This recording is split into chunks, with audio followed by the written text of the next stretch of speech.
Nouvel entretien chez First Team. Aujourd'hui, on reçoit une meneuse qui joue en bleu, qui a été finaliste olympique. C'est Marine Fotoux. Comment ça va, Marine ? Ça va, merci. Et toi ? Ça va très bien. Bienvenue dans nos locaux. Je sais que tu regardes un petit peu nos vidéos. Là, quand tu es arrivé ici sous ces toits, tu as dit « Ah, mais ça se passe comme ça. Elle est là, la magie ?» Ouais, c'est clair. C'est vrai que je n'imaginais pas ça comme ça, mais c'est très joli. T'as vu ça, avec peu, on fait beaucoup. Hein. Ouais, ça, c'est magnifique. Bon, on veut prendre d'abord des nouvelles de toi. On sait qu'on t'a quitté, Marine la sportive, juste avant l'Euro, parce que tu t'étais fait une vilaine entorse du genou. Comment ça va ? Ça va, écoute, là ça fait 8 mois que je me suis fait opérer et je suis prête à retourner sur les parquets de basket. Comment s'est passée un petit peu la rééducation ? Raconte-nous, ça nous intéresse aussi. La blessure fait tellement partie de la vie d'un sportif qu'on a envie de savoir un petit peu comment ça se passe, les étapes. C'est vrai que maintenant, je vais te dire, ça a été super long parce que j'ai jamais été écartée des parquets aussi longtemps. Donc j'ai eu une opération début juin et j'ai pu courir après 5 mois. Donc pour moi, c'était un enfer. Mais du coup, j'ai dû prendre mon mal en patience. J'ai dû travailler sur d'autres choses, sur l'aspect mental ou d'autres parties de mon physique, le bas du corps. Donc ça a été vraiment intéressant. J'ai appris beaucoup de choses sur moi. Mais j'avais vraiment hâte d'être de retour sur le terrain. Tu as 25 ans, c'est pas ta première blessure. Tu avais été blessé au dos aussi. Tu étais revenu in extremis pour les Jeux. Comment, quand on enchaîne 2 blessures graves comme ça, à 25 ans, comment on gère ça ? Tu nous as dit que tu avais développé d'autres choses, le mental notamment. Dis-moi en plus. C'est vrai que pour le dos, je m'étais pas dit c'est une grosse blessure parce qu'en 3 mois, j'étais réparée. Donc en soi, c'était un peu... 3 mois, c'est pas une grosse blessure. Pas par rapport à 8 mois, tu vois. Mais il y a des gens, ils peuvent se faire une cheville et ils ont 3 mois de délai. Et c'est vrai que là, celle-là, pour le coup, je me suis vraiment posé des questions. Je me suis dit, qu'est-ce qui va pas ? Mon approche à l'entraînement, à la muscu, peu importe. Donc, c'est vrai que pour cette blessure-là, j'ai vraiment fait le tour. Et pour moi, c'était plus un aspect mental. Et je me suis rendu compte que quand le mental, il ne suit pas, le corps non plus. Donc, c'est pour ça que j'ai beaucoup travaillé là-dessus. Tu penses que c'est quelque chose qui te manquait, peut-être le mental aussi, dans ta première partie de carrière ? C'est pas le mental aborder les épreuves, c'était plus gérer l'extra basket avec le basket, la frustration, essayer de séparer ma vie perso à ma vie professionnelle. Et je pense que à ce moment-là de ma vie, j'ai fait un mélange de tout et je pense que c'est pour ça que mon corps a lâché parce que j'en avais un peu trop dans la tête. Donc voilà, mais j'ai beaucoup appris et je pense que je reviens un peu plus forte. J'aimerais qu'on revienne sur ton parcours parce que certains peut-être ne te connaissent pas. Alors tu es évidemment landaise, on peut l'entendre pour ceux qui ne te connaissent pas. Et puis béarnaise. Béarnaise ? Ah toi tu préfères qu'on dise béarnaise ? Moi je suis née à Pau, j'ai grandi à Pau, j'ai fait toute ma vie à Pau. Après c'est vrai que mes 2 parents sont landais donc je vais pas le renier non plus, j'adore les Landes. Mais moi, je suis plus béarnaise que landaise. Ah, t'es plus béarnaise. C'est vrai que t'as commencé à Pau Nord-Est. Ouais, c'est ça. Très bien, moi j'ai joué dans cette salle, tu le sais. Bien sûr que j'ai joué dans cette salle, en cas des France. C'est ce qui a fait toi. J'ai toujours perdu. Ah merde. Mais il y avait Mike Pietrus en face. C'est pas rigolo. Mais non, je comprends. C'était pas rigolo. Donc ensuite, tu pars à... Je saute un peu quelques étapes, tu passes par Orthez, mais tu vas à l'INSEP. Ensuite, tu fais ta formation à Tarbes. Enfin, tu lances ta carrière pro à Tarbes. Tu signes à l'Asvel, mais c'est surtout là où tu vas lancer ta carrière réellement professionnelle, où tu vas avoir des vraies responsabilités, c'est à Basketland. Là, c'est bien les Landes, on est d'accord. Ouais. Et Basketland, c'est pas Land comme Jardiland, hein, c'est le département. Je voudrais qu'on revienne sur cette période-là, justement, de ton début où tu commences à jouer au basket, et évidemment dans une famille de basketteurs. Ton père, c'est Freddy Fotoux, qui est sélectionneur de l'équipe de France, coach à Bourg-en-Bresse, qui est une légende de l'élan béarnais. Quel rôle il a eu sur tes débuts au basket ? Au début, tout début, quand j'étais jeune, que ce soit mon père ou ma mère, personne nous a forcé, moi et mon frère, à faire du basket. Genre, vraiment, ça a été naturel. Il a eu plus un rôle quand je suis aussi allée à l'INSEP. C'est la première fois que je partais de ma maison, parce que moi, j'ai pas fait de pôle espoir. Mes parents, ils ont pas forcément voulu, et moi, j'avais pas forcément envie non plus.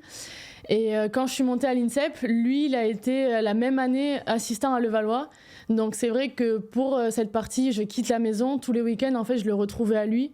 Donc c'est vrai que ça a été vraiment un support mental ou même basket, parce que je savais que le week-end, j'allais le voir, donc j'étais pas non plus dépaysée. Et il venait me voir jouer à l'INSEP, donc c'est vrai qu'il me donnait quand même beaucoup de conseils dans cette période-là. Tu as gardé de ton père le tir, vous avez fait des petits concours un petit peu ? Ouais, ça nous est arrivé de faire quelques petits concours. T'as gagné ? Bien sûr que j'ai gagné. Ah voilà, le mental des Fotoux. Donc tu fais l'INSEP, tu sors, tu vas à Tarbes, comme beaucoup de filles lancent leur carrière pro à Tarbes. Tu vas à Lyon, où il y a pas mal de concurrence, et tu décides d'aller donc à Basketland. Et là, tu vas être coaché par Julie Barène. Et c'est là où tu vas gagner tes premiers trophées avec beaucoup de responsabilités. Parle-nous de cette étape dans ta carrière pro où on découvre cette meneuse de jeu un peu fantasque, capable de mettre des gros tirs avec beaucoup de responsabilités. C'est vrai que déjà, ça a commencé à Tarbes. François, il m'a laissé beaucoup de liberté. Pour une joueuse de 17 ans, je ne m'attendais pas forcément et il m'a beaucoup aidé. François Gomez, hein. Ouais, François Gomez, pardon. Et il m'a vraiment beaucoup aidé là-dedans. Quand je vois comment il a traité toutes les filles, que ce soit, il y avait Marie Pardon, Dominique Malonga, il y en a eu plein. Lui, il est dur. Il est dur, il faut être prêt mentalement. Il te dit la vérité droit dans les yeux. Si tu pleures, c'est pareil. Donc, il faut vraiment s'accrocher. Et pour ça, je pense qu'il m'a vraiment beaucoup aidé à passer des étapes. Après, à Lyon, j'ai connu une grosse équipe, un gros effectif. Donc, c'est vrai que j'ai beaucoup appris, ça m'a beaucoup aidé. Mais c'est vrai que ce départ à Basketland m'a mis un peu, entre guillemets, dans une autre dimension aux yeux des gens. Parce que moi, je savais que j'étais capable de faire tout ça. Mais au moment où l'Asvel m'a dit, écoute, on va te séparer de toi, on veut te prêter. Et que j'ai regardé toutes les possibilités, la meilleure option pour moi, baskettement parlant, c'était Basketland. Et c'est vrai que quand on était jeune, pour moi, Basketland, c'était la concurrence, un peu Limoges chez les garçons. Donc au début, je me suis dit, mais je peux pas aller à Basketland, c'est pas possible, moi, c'est mes adversaires pour toujours. C'est vrai, mais moi, tu vois, j'ai toujours cru que genre, t'allais chez toi, c'était... Mais non, au début, moi, c'était Basketland, c'est la guerre, tu sais, en Minime France. Tarbes, le Béarn, donc, et... Ouais, tu coches les pros en Minime France, carrément, tu déjà. Tu vois, c'était... Ouais, Minime France, en gros, si tu veux, je te fais l'histoire, il y avait les 3/4 des filles qui étaient à Basketland, qui étaient au pôle, et le reste des filles qui étaient à Orthès. Et du coup, les filles, quand elles rentraient pour l'entraînement du vendredi, elles nous disaient « Ouais, elles sont trop déterminées, elles disent qu'elles vont nous battre, Basketland, parce que c'est le pôle espoir. » Non, nous, on arrivait, on gagnait. Donc du coup, c'était un peu cette rivalité. D'accord, ok. Donc voilà pour la petite histoire. Et après, quand j'arrive à Basketland, c'est vrai que du coup, je retrouve une vie où j'ai toute ma famille. Du coup, ma famille habite dans les Landes. Tout le monde, il n'y a personne qui habite hors des Landes. Donc c'est vrai que pour moi, Extra Basket, c'était le bonheur absolu, tu vois. Le midi, j'allais manger chez papy et mamie. Le soir, je pouvais aller manger chez mes cousins. Donc je trouve que ce côté-là m'a beaucoup aussi apporté sur le terrain. Et après, Julie Barène, je pense que c'est dur de dire quelque chose de négatif sur elle quand on voit ce qu'elle fait aujourd'hui avec Basketland. Et son duo avec Shona, c'est vrai que ça m'a apporté, elles m'ont vraiment mis en confiance et elles m'ont vraiment aidé. Tu parles de cet environnement béarno-landais, un petit peu toute cette région qui est très très basket. Moi j'en parle beaucoup dans les émissions parce que j'ai eu la chance de passer par là-bas.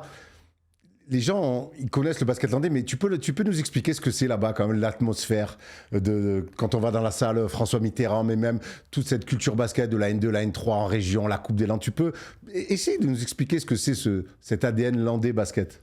C'est dur en vrai de dire tant qu'on l'a pas vécu. Les gens vivent pour le basket et ça c'est vrai. Les gens vivent pour leur village avec leur club. Quand c'est la Coupe des Landes, c'est des gens qui sont amis limite au lycée, qui s'affrontent le week-end et là c'est la vraie guerre. Et moi je l'ai pu le voir. Ma mère elle a fait 6 finales de Coupe des Landes, donc je peux connaître. Elle en a gagné 2. C'est pas mal. C'est pas mal. Mais même mon père il a fait une finale de Coupe des Landes. Il a perdu? D'accord, sérieux? Il a gagné. Ah, il a gagné, voilà, je me souviens. Nous, hein. Non, mais je me souviens qu'il fait ça, qu'il arrête sa carrière, qu'il va jouer au corps sérieux. Ouais. Il gagne la Coupe des Landes. Il gagne la Coupe des Landes, donc vraiment, tu vis avec ton club, tu vis avec ton village. Les gens, ils font la fête, ils commencent à midi. Et donc, ils arrivent au match, ils voient pas grand-chose du match. Pourquoi? Ils ont trop mangé. Des cœurs de canard. Des cœurs de canard, ils sont un peu fatigués, tu comprends. Donc vraiment, ils commencent à midi, ils arrivent au match, ils chantent du début à la fin, ils sont tous debout. Ils ont tous les couleurs du club et c'est une ferveur, mais t'as jamais vu ça ailleurs. Pour de la N3, N2, quand on voit l'année où Boris gagne la Coupe des Landes, c'est dans les arènes de Mont-de-Marsan, c'est un truc de fou. Et quand tu dis que c'est amateur, c'est incroyable. Il y avait quoi, 7-8 000 personnes? Ouais, mais j'y étais aussi, franchement, c'était ouf. La bronca qu'ils sont pris quand ils ont perdu, moi j'ai trouvé ça trop drôle. Du coup, ta mère a gagné la Coupe des Landes. Ton père a gagné la Coupe des Landes. Boris, on se souvient de ce truc de se dire je veux rajouter à mon palmarès de champion NBA à côté vainqueur de la Coupe des Landes. Est-ce que toi, t'es encore très jeune, tu te dis en fin de carrière, tu vas aller gagner la Coupe des Landes? Alors il y a des jours je me dis ouais quand même faut que je la gagne. Il y a des jours je me dis bon peut-être pas, on verra. Mais après j'ai encore des potes qui sont là-bas et on s'est dit peut-être qu'un jour on jouera ensemble, on la gagnera. Mais Je sais pas si je vais revenir dans les Landes après ou pas, mais en tout cas, j'irai toujours la voir. Il y a d'autres échéances avant, voilà. C'est sûr. Après Basketland, tu retournes à Lyon, où il y a Julie Allemand, la meneuse titulaire de l'équipe belge. Tu te blesses au dos et ensuite, tu décides de tenter ta première aventure à l'étranger. Comment ça se passe quand on a 23 ans, de se dire « Ok, j'ai prouvé en France, je suis installé en équipe de France, maintenant je vais aller à l'étranger ». Tu choisis la Turquie et Mersin, c'est pas le choix le plus facile d'aller en Turquie. Ouais, non, c'est pas le choix le plus facile. Pour être sincère, j'avais pas énormément de choix parce qu'il fallait payer mon buy-out de l'Asvel. Et il y a eu Mersin. Tu aurais dit Mersin du coup? Wow.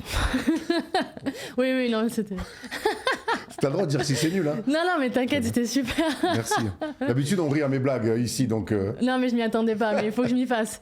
Vas-y. Mais c'est vrai qu'il y a eu le coach Victor Lapeña qui était annoncé comme futur coach de Mersin. Et je sais qu'en dehors des terrains, on avait déjà beaucoup parlé. Quand il était coach du Fener, il m'a toujours dit « Toi, je te récupérerai un jour ». Et au moment où on discute pour signer, il y a Yana dans la boucle, il y a Regan Margariti dans la boucle aussi, avec qui j'avais joué 2 ans à Basketland, avec qui j'ai une super alchimie, que ce soit en dehors ou sur le terrain. Donc c'est vrai que ça me tentait beaucoup. Et après, je me suis dit, vas-y, je me lance. Et les autres, elles n'avaient pas encore signé. Donc j'espérais qu'elles suivent derrière. Qu'est-ce qui change quand on a un statut de petit protégé, un peu jeune pépite du basket français en France, et quand on arrive à l'étranger? Parle-nous juste de ce changement de statut.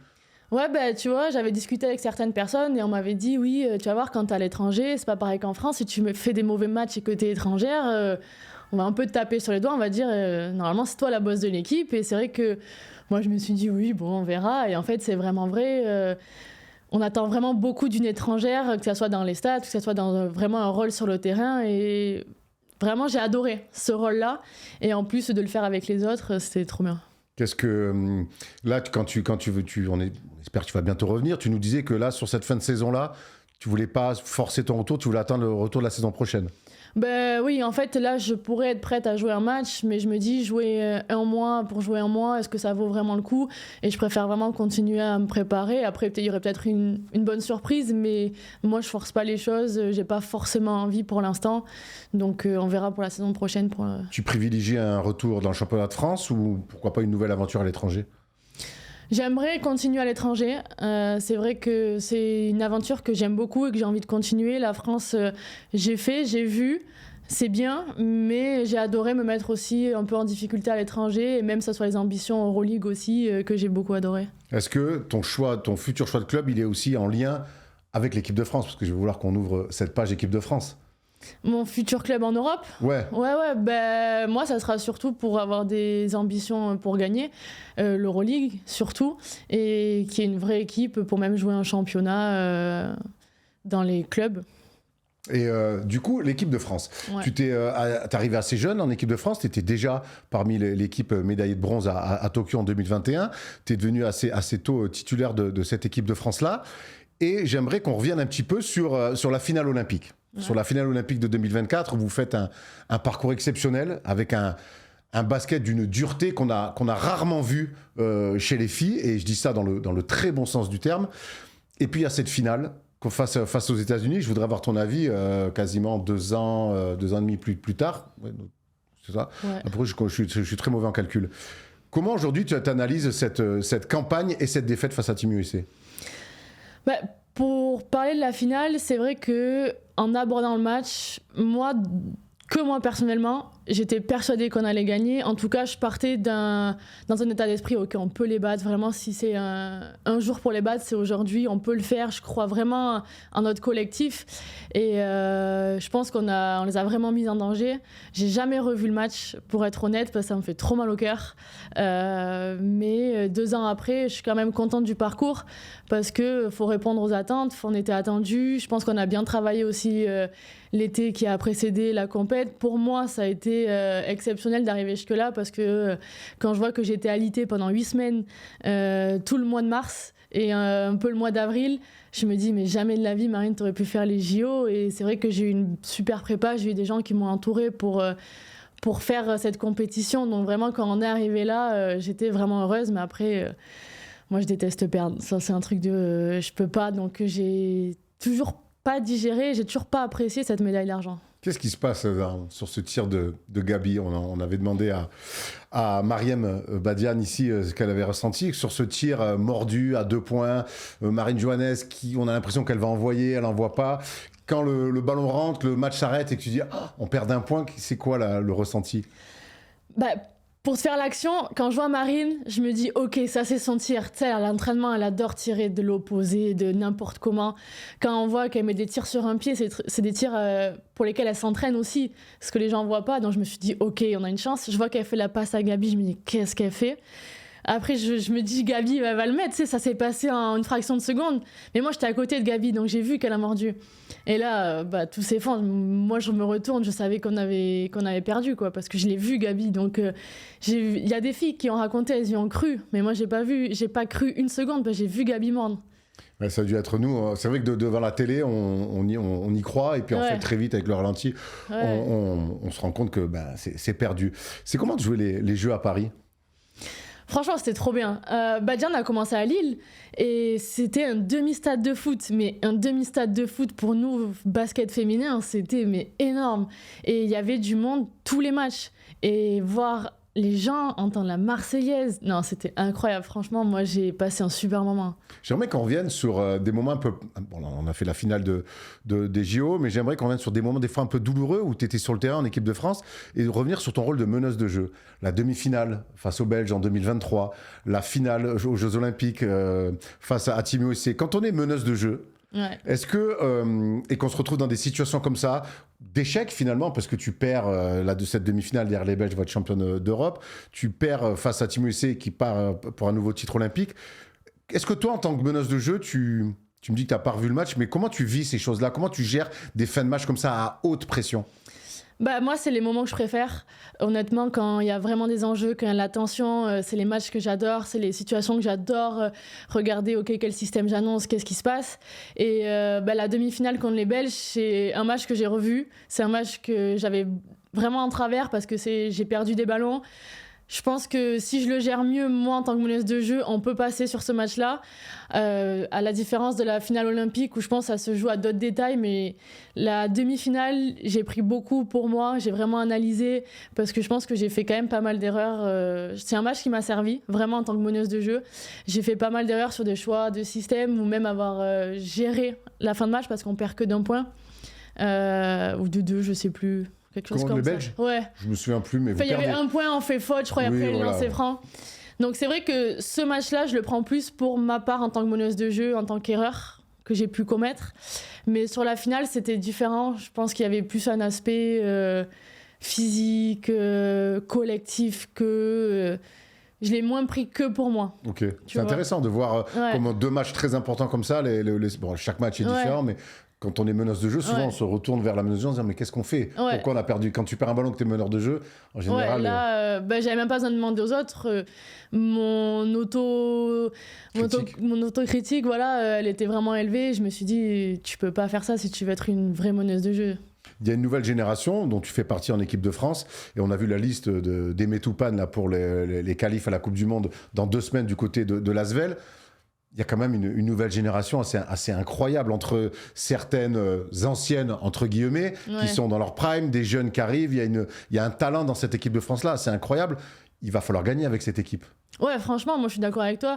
Quand on voit la génération qu'il y a en ce moment et qui arrive aussi, il y a vraiment de belles choses à faire. Si on est toutes là en bonne santé, je pense qu'on peut faire de vrais résultats. Il y a eu un problème aussi avec cette équipe de France, c'est l'absentéisme, un petit peu. Alors moi, je l'ai fait à l'école, mais c'est pas grave.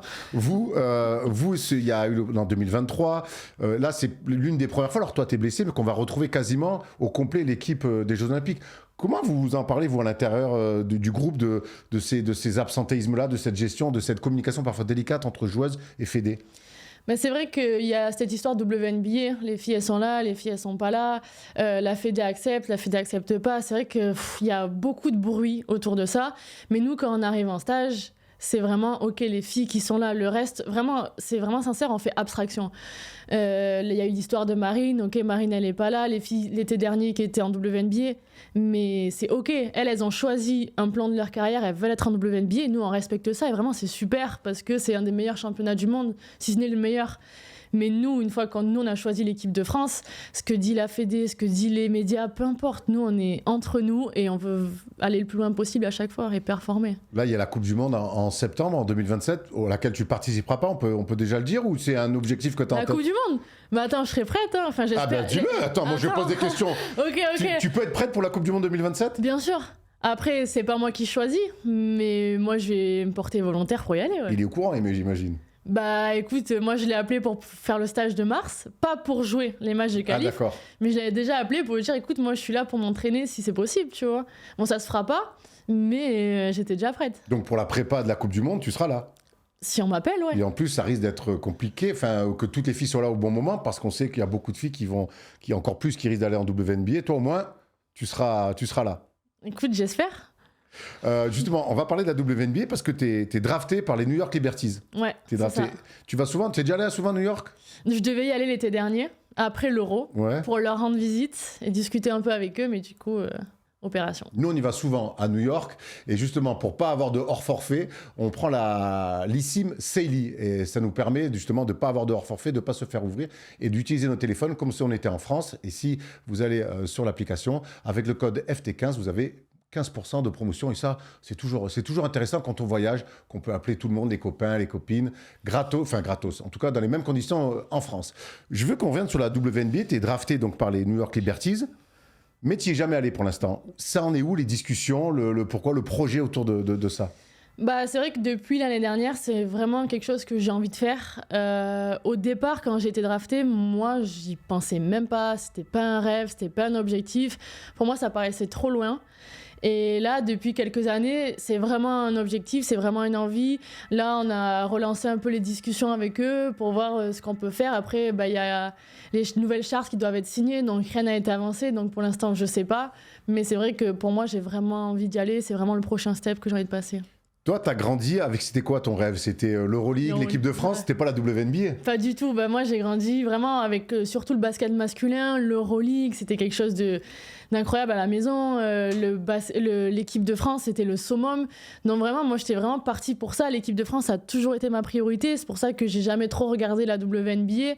Mais en fait, plus je grandis, plus je vois que le championnat se développe et plus je vois que les meilleures filles sont là-bas. Et là, j'ai envie d'aller essayer de me confronter à tout ça. Donc, t'es un collab sur l'équipe de France féminine, sur l'histoire un peu? T'as un top 5 masculine. Masculine plus. Donne-moi ton top 5 filles équipe de France. Filles équipe de France, je te dirais Dumerc en 1. J'espère bien. C'est incontesté. Je te dirais Sarah Michel en 2. Pour moi, c'est la joueuse la plus sous-cotée que j'ai vue, mais qui est la plus forte et la plus impactante dans une équipe. Je crois qu'on se rend pas compte du boulot de Sarah Michel. Je pense qu'il faut le dire. C'est bien que tu le dises. Non, vraiment.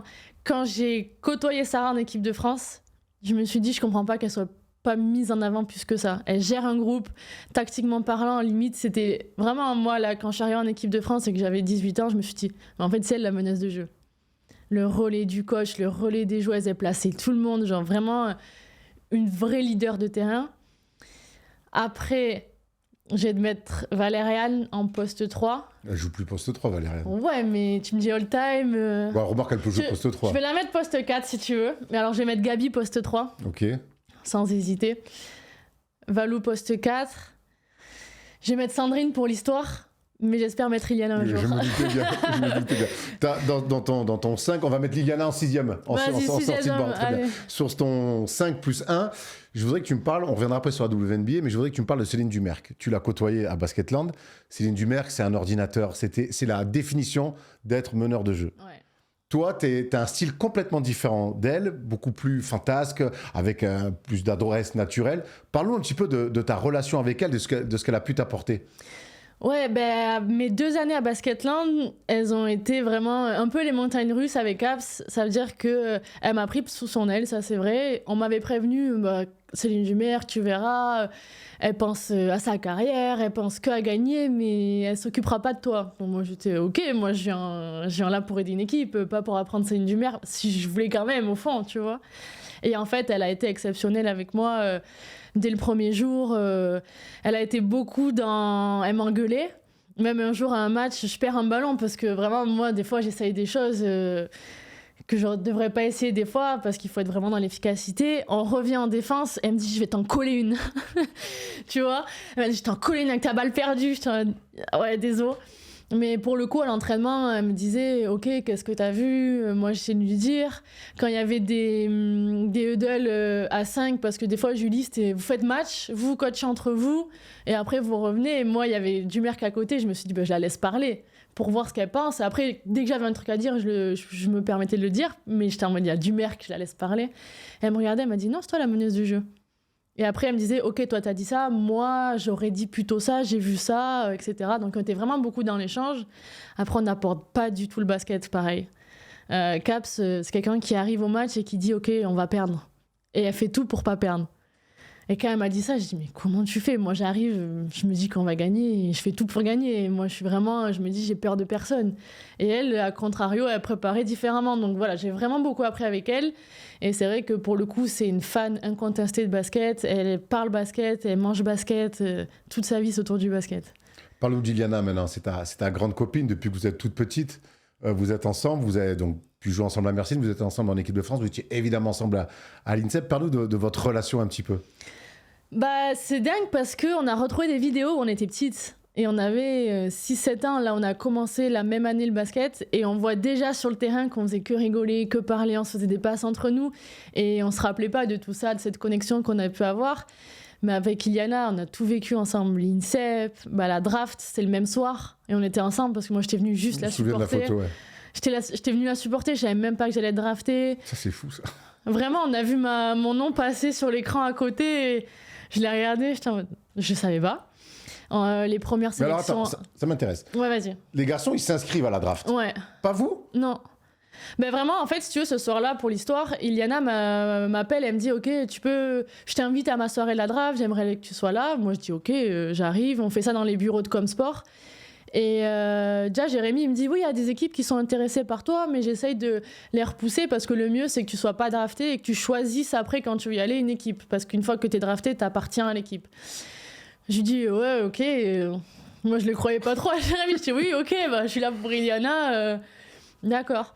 Et en fait, donc, Iliana, on sait tous, elle est draftée au premier tour. Et elle commence à répondre à tous les journalistes sur les écrans, que ce soit ESPN, peu importe, elle avait son ordi. Et derrière, on voit... Enfin, Jérémy est venu me voir, il m'a dit, il y a moyen que tu sois drafté. Mais en fait, lui, il savait. Ouais. Il m'a juste préparé, mais moi, je l'ai pas cru. Je me suis dit, mais qu'est-ce qu'il me raconte? Et là, derrière, on voit ma tête passer. Et je regarde tout le monde, je dis, mais il se passe quoi? Et ma famille, tout le monde m'a dit, mais pourquoi tu nous as pas dit? J'ai dit, mais j'en savais rien, moi. Je voulais même pas être enfin, je partais pas pour être draftée. Et pour moi, c'était pas ma draft, quoi. Et en fait, voilà, me revoilà draftée avec Iliana le même soir. Il y en a qui rêvent d'être draftés, qui le sont jamais. Et toi, tu déboules tranquille. Oh, tiens, je suis drafté. Ouais, c'est génial, elle est géniale, cette histoire. Vraiment, on était dans la salle, on était au fond, on disait rien parce qu'Iliana, on devait pas faire de bruit, quoi. Et en fait, on a commencé à faire waouh! Moi, j'étais en mode, mais qu'est-ce qui se passe? New York en plus. New York, c'est le truc clinquant. Ouais, trop stylé. Mais vraiment, sur le moment même, j'étais désolée pour Iliana de gâcher sa soirée parce que c'était pour elle, tu vois. Je lui disais, désolée, vraiment, je voulais pas faire ça, j'ai rien demandé. Elle s'en fichait, mais au contraire, c'est trop bien. Mais moi, sur le coup, j'étais un peu là en imposteur, quoi. Mais c'est quelque part aussi à l'image de votre relation, vous partagez beaucoup de choses. Tu étais témoin de son mariage. Ouais. Vous êtes vraiment très très proches. Ouais, on est vraiment très proches pour le coup. Le fait d'avoir tout vécu aussi à deux, les premières sélections, même quand on était à l'INSEP, on a été partenaires d'entraînement avec les A. Donc on sort de cours en même temps, pendant que tout le monde est en cours. On se regarde, on dit non mais là on va vraiment s'entraîner avec les A. On était comme des folles. On fait les premières sélections, les premiers JO. Vraiment, pour l'histoire des premiers JO, moi j'ai été coupée à l'Euro. Et Olivia Epopa se blesse. Et au moment où Valérie m'appelle pour dire t'es dispo pour faire les Jeux à Tokyo, Iliana était chez moi en vacances, entre les deux compétitions. Donc en fait, on a vraiment tout vécu à deux. Et comme t'as dit, j'étais témoin de son mariage, donc ça va vraiment au-delà du basket. J'aimerais qu'on revienne un petit peu sur le basket féminin qui est en train d'exploser, qui est en train de changer même. Donc la WNBA, depuis 4, 5, 6 ans, est en train quand même de devenir une ligue qui remplit des salles, qui starifie aussi des joueuses. On pense à Sabrina Ionescu, AJ Wilson notamment, qui sont vraiment des porte-étendards de la WNBA et du basket féminin. Et puis il y a aussi des ligues privées qui sont en train d'exploser. On pense à Unrivaled, le basket 3-3. On pense à Project B, qui va être des ligues un peu, on ne sait pas encore exactement, mais on sait qu'il va y avoir beaucoup d'argent qui vont être mis. Est-ce que tu sens qu'il se passe quelque chose autour du basket féminin, que ça soit dans le jeu et que ça soit dans le marketing aussi? Ouais, bah, comme tu dis, les États-Unis, ils mettent beaucoup en avant avec leur nouvelle ligue. Déjà, ça se voit au niveau européen, il y a quasiment plus d'Américaines. Parce que toutes les stars WNBA, elles peuvent rester dans leur pays. Et tout ce qui est fait autour pour qu'elle... Stewart qui va juste venir jouer le Final Six. Elle arrive tranquille, demi-finale. Elle va peut-être jouer que 2 matchs et parfait. On verra ce qu'elles font, mais... Bon, il lui fera un virement, t'inquiète, hein, même pour 2 matchs.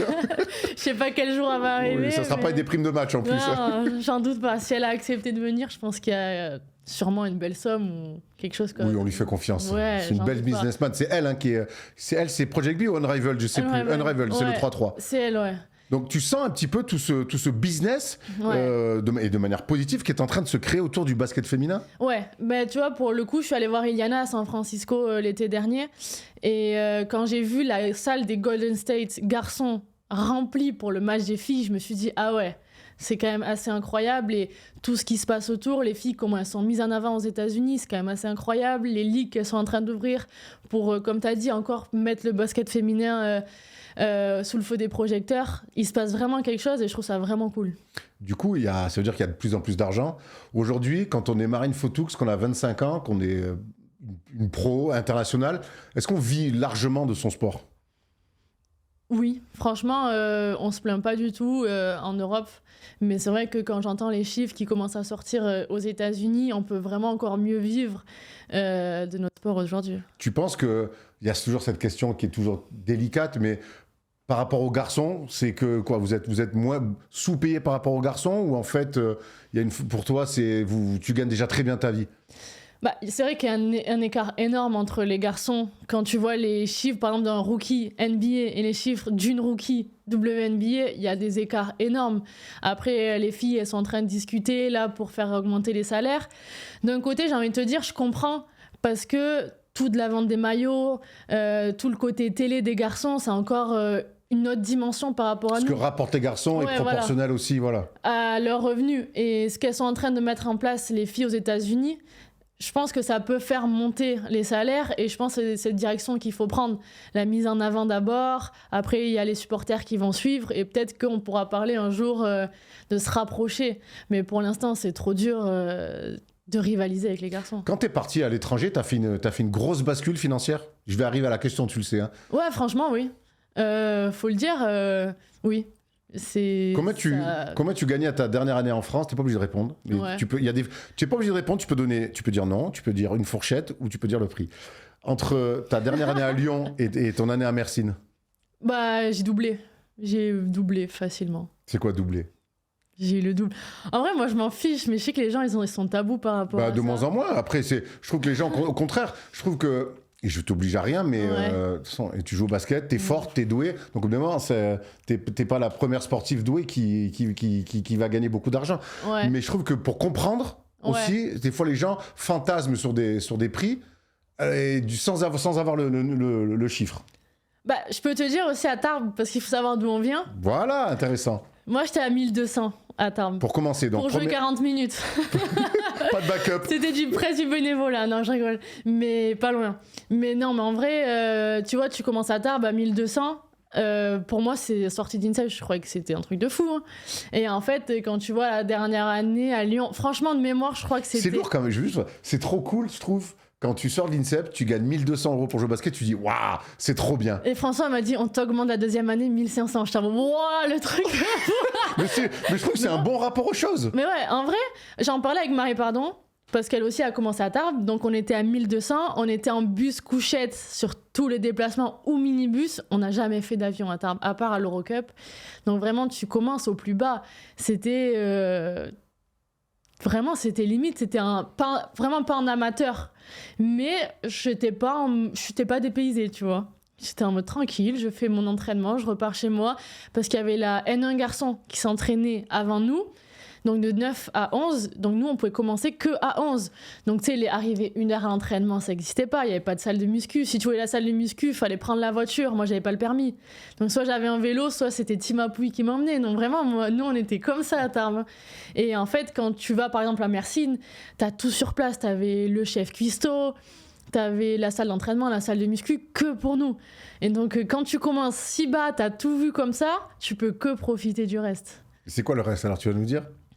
Franchement, non, mais je vais pas te dire, j'en sais rien, moi. Bon, je sais en plus, mais bon, c'est pas grave. Bah, plus de 10. Plus de 10, c'est très bien. Voilà une fourchette. Plus de 10. Plus de 10. Mais c'est très bien, mais comme moi je trouve que c'est intéressant, et c'est pas du voyeurisme, parce que déjà, je les connais, les prix, moi perso, mais c'est pour que les gens aient une idée de comprendre. Ouais. Voilà, au bout d'un moment, t'es une sportive ou un sportif, t'es doué, tu gagnes, on te veut, eh ben on te fait venir, et puis il y a d'autres clubs qui te veulent, et enfin voilà, il y a tout un métier d'agent, et c'est intéressant, on a eu Bouna et Jérémy, on les a beaucoup mis en avant ces derniers temps avec leur film. Ouais. Tu l'as vu le film d'ailleurs? Incroyable. Il est cool, hein? Incroyable. Vrai film good movie.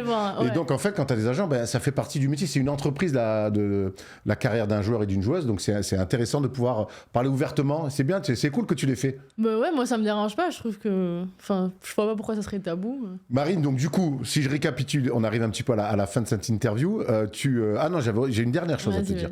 C'est qu'avec l'équipe de France aussi, ça t'a apporté plein de choses, mais ça a aussi apporté un surnom. Ah oui, ok. Je t'en train de Ton surnom, c'est Pouki. Ouais.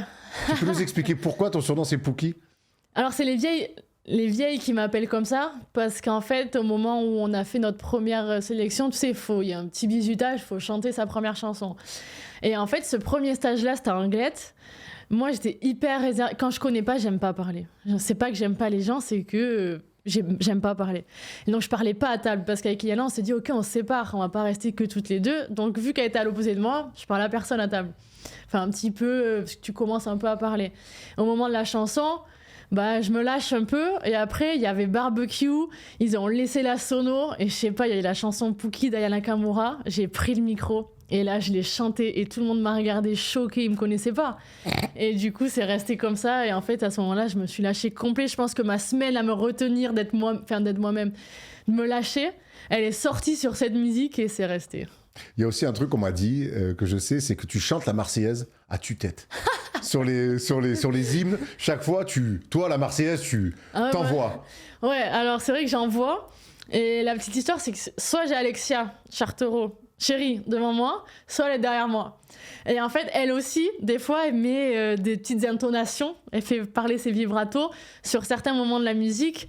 Et là, des fois, t'as envie de rire, et du coup, des fois, l'une et l'autre, on chante très fort, mais déjà, c'est un honneur de la chanter. Et donc, on la chante très fort. Et l'une, on s'entend, et l'autre, on se répond un petit peu, et c'est toujours un moment sympa.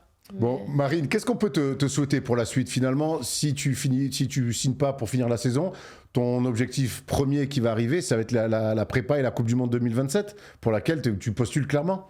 Ah ouais, moi je postule, et si j'y suis, moi ce que j'aimerais c'est tout gagner avec l'équipe de France, c'est vraiment mon objectif, et pourquoi pas aller en WNBA aussi un jour. Et tous les projets là, Unrivaled, Project B, c'est des trucs qui pourraient te brancher. Je vais faire du 3-3. Unrivaled, on rappelle que c'est du 3-3. Ouais. Ah là, au moins tu peux faire ce que tu veux. Hein. Ouais, là, c'est pour toi. C'est pour toi le 3-3. Tu mets un ballon en touche, tout le monde t'applaudit. Hein. C'est vrai que, tu vois, je me suis jamais posé la question pour le coup, parce que là, c'est vraiment... Il y a Dominique Malonga qui est là-bas. Ouais, bah, c'est vrai que... Après, je suis pas sûr que Aimé, ça le fasse kiffer que ces joueuses majeures aillent faire du 3-3. Écoute, moi, je m'étais dit au début, je vais vraiment gagner l'Euroleague, mais après, si t'appelles, peut-être que ça se discute aussi. Combien? Non, je rigole. C'est clair. tu me donnes une fourchette et j'y vais. Une fourchette de prix, hein? De prix, ouais, parce que sinon, ça fait pas cher. Hein. Non, c'est vrai. Mais ouais, écoute, pourquoi pas. Moi, je suis pas fermée. Faut voir les opportunités. Je sais que pour l'instant, c'est un peu les stars ou les Américaines qui y vont. Donc, si un jour ils appellent, je te dirai, mais... Très bien. C'est pas le cas pour l'instant. On est dans la période là, février, mars, avril. Enfin, les filles, on sait que vous signez très tôt dans la saison. Ouais. C'est la période là, février-mars. Pour toi, ça devrait se décanter à peu près quand, là, une signature? Par là, en vrai, en France, c'est déjà fait. Je trouve ça, pour le coup, je trouve ça vraiment tôt. Ça commence. Moi, quand j'ai découvert ça, j'ai trouvé ça fou. Ouais. Que le marché des transferts chez les filles, fin février, il est terminé. Ouais, moi, je comprends pas il peut se passer plein de trucs d'ici là. Mais pour le coup, quand Lyon m'a dit on te prête, on signe Julie Allemand, c'était en décembre. Et là, je me suis dit, ok, même je trouve pour les joueuses, tu te dis, mais finir la saison avec un club qui veut pas te garder, moi, des fois, je suis en mode. Tu sais, tu te poses la. Pas d'extra pour les entraînements. Ouais. Non, mais pour toi, oui, mais je trouve ça dur. Tu vas plus voir les partenaires après, à la fin des matchs. Bah, quand j'étais avec Basket Nantes, pour le coup, on savait qu'on signait une joueuse. Et si on gagnait, on était sûr de s'assurer une Coupe d'Europe ou de l'Euroleague. Et l'équipe adverse, moi j'ai dit à la joueuse, c'était Clarence Diaby Tabdi, je lui ai dit, bah laisse-nous gagner si tu veux l'Eurocup ou l'Euroleague l'année prochaine. Tu vois, je trouve ça dur. Oui. De signer si tôt pour ce genre de choses. Tu dis, quand tu arrives sur le terrain, tu te bats pour l'équipe avec laquelle t'es, mais en même temps, tu te dis, bah, l'équipe, elle m'a viré, enfin, entre guillemets, elle m'a pas gardé. Donc, je trouve ça un peu dur quand c'est en décembre, en janvier. Limite, à la fin de l'année, bon, tout est fait, les classements, il est fait, etc. Il reste que les playoffs. Mais si tôt dans la saison, je trouve ça dommage. Ouais, c'est un petit peu la particularité du basket féminin. Qu'est-ce qu'on peut te souhaiter, Marine, pour la suite ? Bah, écoute, je fais que des trophées, de la bonne santé surtout. Et le retour sur les terrains. Et continue à regarder les vidéos First Team un peu ? Toujours, non mais moi je suis. C'est vrai, à fond ? Je te jure. J'ai même regardé un peu le podcast Harry Potter, tout ça. Ah ouais. Moi, je sais pas, j'ai été absent parce que je suis pas du tout génération. T'es Harry Potter, toi ? Ouais, avec Kylian, on se refait tous les Harry Potter pendant les sélections. C'est vrai, faudra venir dans Offense en parler avec Tom et Thomas Dufin parce que moi, malheureusement, je vais pas pouvoir te suivre sur Harry Potter. Mais je vais suivre ton retour, évidemment. Merci Marine, c'était un plaisir de t'avoir. Ouais, merci à toi, c'était trop cool. Pour ton sourire et ta bonne humeur. Et puis, on se retrouve rapidement pour de nouveaux entretiens sur la chaîne First Team. Ciao les amis, salut Marine. Salut.